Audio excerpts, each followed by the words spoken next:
Hi everyone, welcome to Legal Pod. आज हम cover करेंगे doctrine of marshalling under the transfer of property act.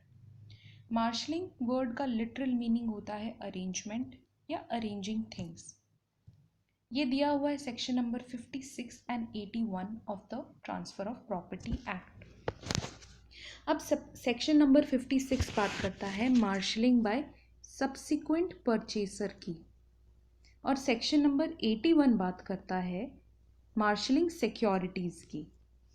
इन दोनों sections में बहुत ही छोटा सा डिफरेंस है जो हम आगे देखेंगे।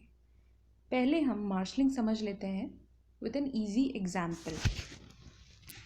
मान लीजिए एक मिस्टर ए हैं, इनके पास 3 प्रॉपर्टीज़ हैं एक्स, वाई एंड जेड। वो इन तीनों प्रॉपर्टीज़ को मॉर्गेज कर देते हैं बी को।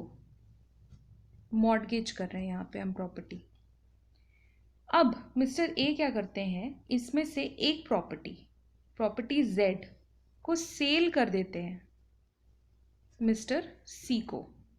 तो यहाँ मिस्टर बी को पहले मॉर्गेज हुआ X, Y and Z, and Mister C को सेल किया गया प्रॉपर्टी जेड। ठीक है। अब जो मिस्टर सी यहाँ है इस केस में, वो कहलाएंगे सब्सिक्वेंट परचेसर। मतलब जो प्रॉपर्टी मॉर्गेज हो गई है पहले, दूसरी बार क्या कहलाता है, सब्सिक्वेंट। तो सब्सिक्वेंटली जिसको सेल कर रहे हैं वो हो रहा है सब्सिक्वेंट परचेसर यहाँ पे, तो मिस्टर सी। तो मिस्टर सी के पास है राइट ऑफ मार्शलिंग इस केस में कि वो ये बोलें कि मिस्टर बी को जो मॉर्गेज है वो पहले उन प्रॉपर्टीज़ से सेटिस्फाई किया जाए जो मुझे नहीं बेची गई है। इस केस में मिस्टर सी को एक्स और वाई नहीं बेची गई है, तो मिस्टर बी का मॉर्गेज पहले एक्स एंड वाई से सेटिस्फाई किया जाए। अगर उसके बाद भी सेटिस्फाई नहीं हो रहा है, तब मिस्टर सी को जो बेची गई property, that is property Z, उससे सेटिस्फाई किया जा सकता है। ये कंसेप्ट है हमारा अंडर सेक्शन नंबर 56 के। अब सेक्शन नंबर जो 81 है, उसमें सिर्फ डिफरेंस ये है कि यहाँ पे मिस्टर सी को सेल की जगह हम मॉर्गेज करते हैं। जेड प्रॉपर्टी यहाँ पे मॉर्गेज की गई है, दैट्स ऑल। बाकी पूरा प्रोसीजर सेम रहता है। इसके अलावा कुछ ऐसे पॉइंट्स भी हैं जो हम अपने आंसर्स में ऐड कर सकते हैं या कई बार एमसीक्यू में भी पूछे जा सकते हैं रिगार्डिंग मार्शलिंग, तो वो भी हम एक बार देख लेते हैं। पहला है section 56 is operative only when right to marshalling is claimed by a purchaser and the party against whom it is claimed is the original mortgagor.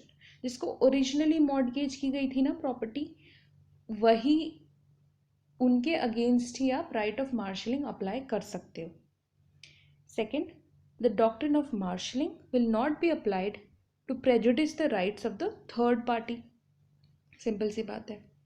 Next point बोलता है, if a mortgagee has obtained a foreclosure decree then he will be entitled to the protection of this section as a purchaser. वो बोल रहे हैं अगर mortgagee है, उनके पास foreclosure decree आ गई है, तो उनको इस सेक्शन के अंदर एज अ परचेसर प्रोटेक्शन मिल जाएगा। ठीक। लास्ट पॉइंट है, section 56 does not apply in the following cases: auction sale, leases, purchases subject to prior एनकम्पेंस।